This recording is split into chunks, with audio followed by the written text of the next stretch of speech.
Hey folks, Swag here. Welcome back to the channel, your home for all content Lord of the Rings home. Today we're going to be talking about skill priority for Elrond, which skills you really need to be focusing on and which you can kind of leave alone for a little while. First, I want to talk about his stats a little bit, okay? He's got 21k health, 1875 damage, and 152 speed. He's got pretty good focus and resistance here, low armor, he's a healer. But let's talk about his health. If we go over here and we sort by health, Halbrand has the most health, right? And he has 21k, so he's kind of in line with some other tanks and healers of that nature. Dunhar is right here at 21k as well. Leliel's here at 21k. She's got Elrond has more health than Arwen, which is good. Arwen can be a little bit squishy at times. Damage, 1875. Let's sort by damage. 1875.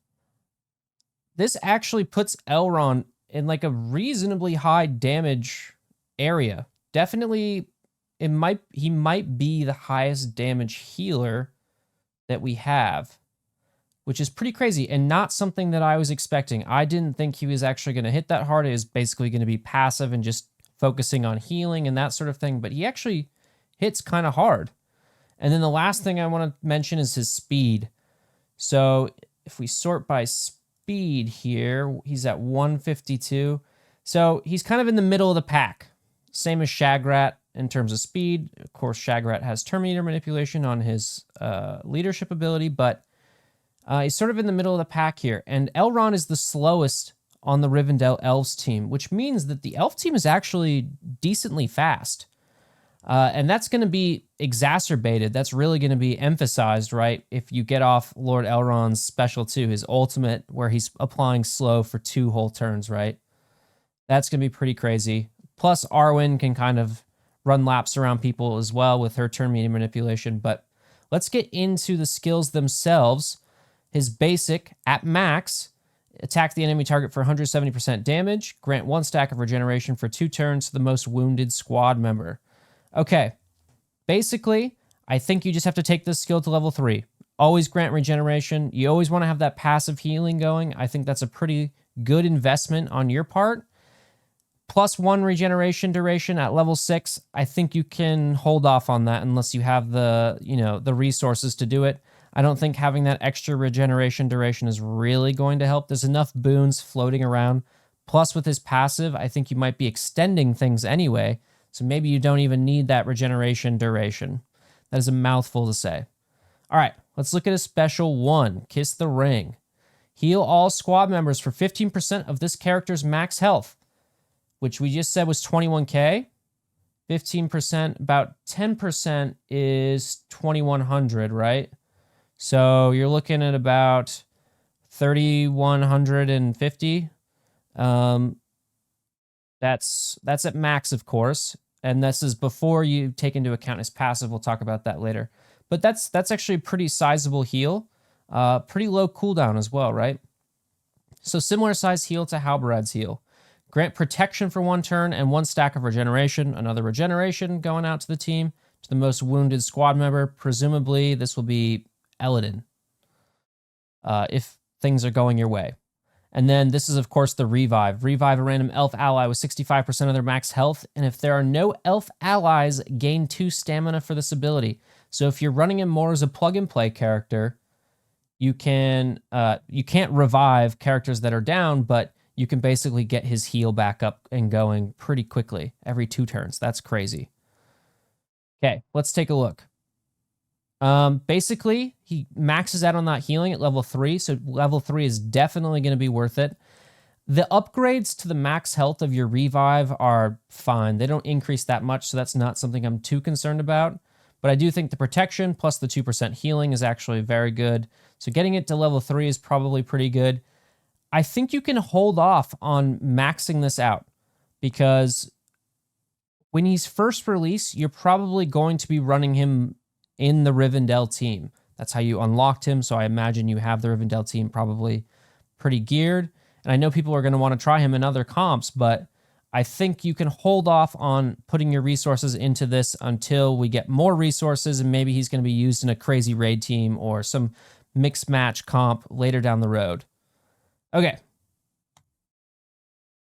Special 2. He's swimming in the ocean here. Starts on 1, cooldown.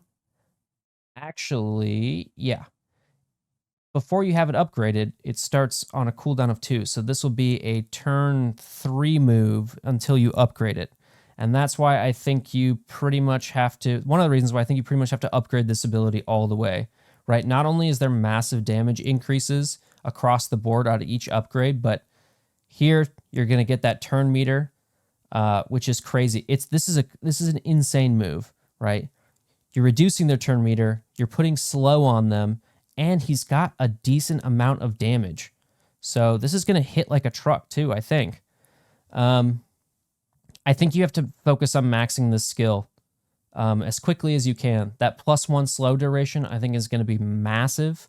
You're definitely going to want to have to do this on turn 2 instead of turn 3. That way your Elrond can't be like super laser focused down. I think this is going to matter for Arena quite a bit. So that's one of his skills. The first 2 were like, oh, okay, maybe you don't have to max them. This one, definitely. Let's look at his passive. At max, on turn, heal the most wounded squad member for 7% of this character's max health. Grant them 1 stack of counterattack. Just insane amounts of passive healing. He's got regen, he's got defensive. He hands out fortitude with his leadership ability, right? He's doing counterattack. He's got a great heal that's on a pretty low cooldown that's got a revive. He's going to be so much survivability. It's crazy. I know people are kind of like, well, this team is looking to be a little bit underwhelming, which is not a bad thing, right? We want to have a somewhat balanced game and not be like, oh, you can only get this legendary if you're not free to play, and also it's going to wipe out everything, no holds barred. There's still looks like we might be able to beat this team, but he's also pretty good, and I think especially he's going to shine in raids, where he's just so much survivability. Okay, so you're doing a passive heal, 7% of this character's max health, granting counterattack. Probably going to go on Eladin, which is going to be great, because then he can apply weaken to the people that are attacking him. First time this character drops below 40% health, gain 1 stack of Unbreakable for each Rivendell ally still alive. So, if they are laser focusing Elrond down first, and you're running a full Rivendell squad, you get 4 stacks of Unbreakable, which is pretty crazy, because the amount of healing that he's able to pull out, I think he's going to basically get himself back up to full health pretty quickly before you can chew through those Unbreakables. All right, let's see what we got. Definitely want to get that counterattack on Eladin. I think that's going to be one of the key synergies of the Rivendell elf team. So definitely level 4. Level 6 is probably a lot. What chance is this? 50% chance to grant 1 stack of counterattack to the most wounded squad member. Goes up to 75% chance. I think that's great. You can probably, you get plus 2% healing. I think this is another one you're going to have to max. I'm going to say that his special 2, you want to max before this, but I think always grounding counterattack and then going from 5% of this character's max health to 2%, an additional 2%, is going to be pretty nuts. All right. Last but not least, his leader ability, Lord of Rivendell. On Rivendell squad turn, if they have no Banes, extend the duration of 2 of their boons by 1 turn and gain fortitude for 1 turn. This is the thing that binds the whole elf team together. Extending boons, putting up fortitude so that you can resist those boons, and, giving extra damage and extra health. His leadership ability is crazy. Elf squad members gain plus 4% damage per boon on them, up to a max of 5 boons, so that's plus 20% damage. Imagine that on Elra here already when people are attacking Eladin. His counterattacks are going to be nuts. Light squad members gain plus 10% max health. So for him, at max level, that's another 2,100 health that he gets on top of his 21,000. And that'll be a nice little bonus. Plus, some of the elf squad members are a little bit squishier. I'm thinking Arwen, I'm thinking Elra here. I'm not entirely sure about Lomian, but I imagine. And so this is just going to be, again, increasing their survivability so they're not just getting 1 shot and they can actually get healed. At the base level, you're extending the duration of their boons by 1 turn, 1 boon by 1 turn. That's pretty good. I think you want to get this to 2 boons by 1 turn as quickly as possible. And unfortunately, it is the last thing in the upgrade. So I actually think this is going to be another ability that you have to max upgrade. The leadership ability is the ability that uses the epic ability mats as well, which currently you can only get by doing tier 6 of the marquee events. So if you've been saving those, this is probably the time to use them on the Elrond leadership ability. Should be getting 10 more, I think, from the Eladin Marquee. I don't know if that's going to be enough to get to level 6. I think you need 20, and I think level 5 needs 10. So you need 30 total, I believe. Could be wrong. This is another one you're going to want to have max, though. So I actually think if I had to choose, probably still his special 2, I would max that first. And then his leadership ability. Definitely getting his leadership ability to 4, so you can get that fortitude out. But then his leadership ability, then his passive, and then you can kind of leave his basic and his special 1 for last and max those later if you want. One other quick note I wanted to say is that his gear, you know how sometimes at a gear tier you end up you'll have a few pieces that were from the previous gear tier. So at like gear tier 4, you can maybe have still some green pieces that you have. Not the case for Elrond, okay? So he has basically the same gear across all of it. And that means, importantly, what that means is that he is going to require a lot more luminous crystals.